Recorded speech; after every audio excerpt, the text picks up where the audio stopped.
भगवान श्री राम के पद चिन्हों पर चला जाए तो बदल सकता है मनुष्य का जीवन। राजेंद्र पांडेय जी महाराज। उत्तर प्रदेश के जनपद लखीमपुर खीरी के विकास खंड मितौली क्षेत्र के अंतर्गत ग्राम पंचायत ओदारा में स्थिति गायत्री माता मंदिर पर चल रही 29वीं सप्त दिवसीय गायत्री महायज्ञ में लखनऊ की पावन धरती से पधारे श्री राजेंद्र पांडेय जी महाराज के मुखार बिंदु से रामचरितमानस की विशेषता बताते हुए नवधा भक्ति की कथा सुनाई। नवधा भक्ति की कथा सुनकर श्रोता हुए मंत्र मुग्ध। महाराज ने बताया कि शबरी को प्रभु श्री राम नवधा भक्ति करते हुए ही दर्शन हुए। शबरी श्री मतंग मुनि की शिष्या थी और उनके द्वारा बताए नवधा भक्ति करते हुए प्रतिदिन शबरी प्रभु श्री राम की राह देखती रहती थी और उनको अपने गुरु मतंग मुनि की बात पर पूरा विश्वास था कि उनके द्वारा बताया गया था कि प्रभु श्री राम जब त्रेता युग में अवतार लेंगे तब अपनी भार्या को ढूंढते हुए इसी रास्ते से गुजर कर लंका को पहुंचेंगे। उदार श्री राम उसे गति देकर शबरी के आश्रम में पधारे। शबरी प्रभु श्री रामचंद्र को अपनी कुटिया में देखकर बहुत प्रसन्न हुई और अपने गुरु के वचनों को याद करने लगी और प्रभु श्री राम के चरणों में लिप पड़ी और इतना प्रश्न है मुख से शब्द नहीं निकल पा रहे थे और बार चरणों में प्रणाम करती रही और जल लाकर चरणों को धुलकर सुंदर आसन दिया और बैठाया। अगर नवधा भक्ति से जैसे शबरी को प्रभु के दर्शन हुए वैसे ही अगर प्रभु श्री राम के पद चिन्हों पर चला जाए तो बदल सकता है जीवन।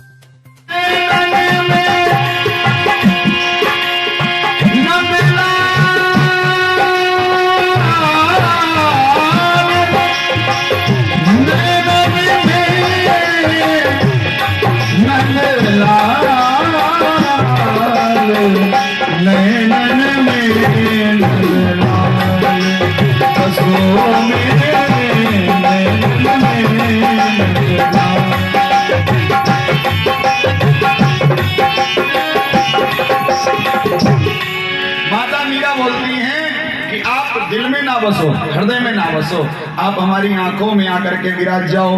बसो मेरे नैनन में नंदलाल, आप हमारी आंखों में बस जाओ, क्योंकि यही नेत्र ही ऐसे हैं जो आपका दिव्य दर्शन कराते हैं और इन्हीं नेत्रों के माध्यम से होकर के तो आप हृदय में जाते हो। आप अगर नेत्रों से हम दर्शन ना करें तो हृदय में कैसे छवि आएगी?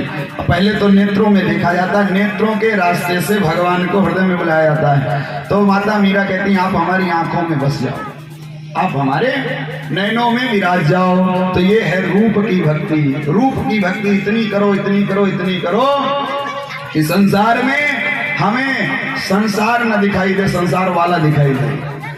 श्रेष्ठ भक्ति हो जाएगी। लीला की भक्ति, भगवान की दिव्य दिव्य लीलाओं का चिंतन करें। जैसे हम सभी लोग सप्ताह भर बैठ करके यहाँ पर दिव्य दिव्य भगवान के चरित्र पावन कथाएं हम सभी लोग श्रवण करते हैं, तो ये लीला की भक्ति। और धाम की भक्ति, भगवान के धाम में निवास करें। अयोध्या, मथुरा, वृंदावन, काशी इत्यादि जगहों पर रहना। अच्छा, इसमें कठिन क्या है? बोले कठिन है तीनों, नाम को छोड़ करके तीनों भक्ति कठिन है। रूप की भक्ति भैया, भगवान हृदय में आ जाए, भगवान को आंखों में बसा लेना, कोई सब खुशी मिट गई, मैं अकेली रही।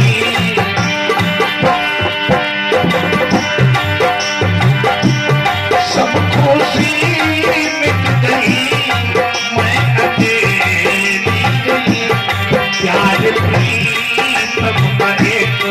पल बिना ना मुझे, प्यार प्रीतम का एक पल बिना ना मुझे, वरना क्या जिंदगी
जिस समय उद्धव पहुंचे पाती लेकर के, अब पाती पढ़ी गोपियों ने तो साफ कहा है कि पढ़ी श्याम की। पुराण कहता है कि नाम संकीर्तनम यश सर्व पाप प्रणाशनम।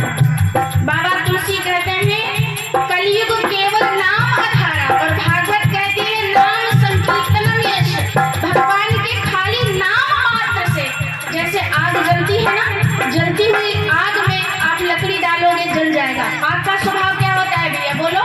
जला देना। खाना पका लो, लकड़ी जला लो, कुछ भी जलाना हो, आग क्या करेगी? उसका स्वभाव है जला देगा, जला देगी आग। ऐसे भगवान के नाम का स्वभाव है कि पाप कितना भी बड़ा हो, जाने अनजाने में सबसे पाप होते हैं ना। ऐसा कोई नहीं है कि जिससे जाने अनजाने में पाप ना हो। नहीं, कुछ पाप करा तो चींटी मर गई, कहीं कोई कीड़ा मर गया, पाप हो गया। कोई भी पाप छोटे से लेकर से बड़ा सा बड़ा पाप भगवान के नाम मात्र से कट जाता है। इसलिए कभी नाम लेने में संकोच नहीं करना चाहिए, शर्म नहीं करना चाहिए। सभी बोलो हरि बोल, हरि बोल, हरि हरि हरि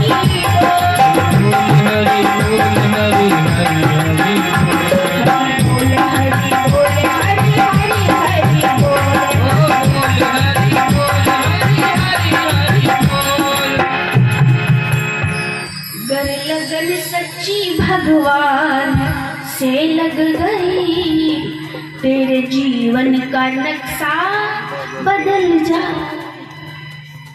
तेरे जीवन का। भैया देखो कुछ फोन बज रहा है क्या? इसको बंद कर दीजिए भैया। एक बार प्रेम से बोलो जय श्री राम। जय श्री राम।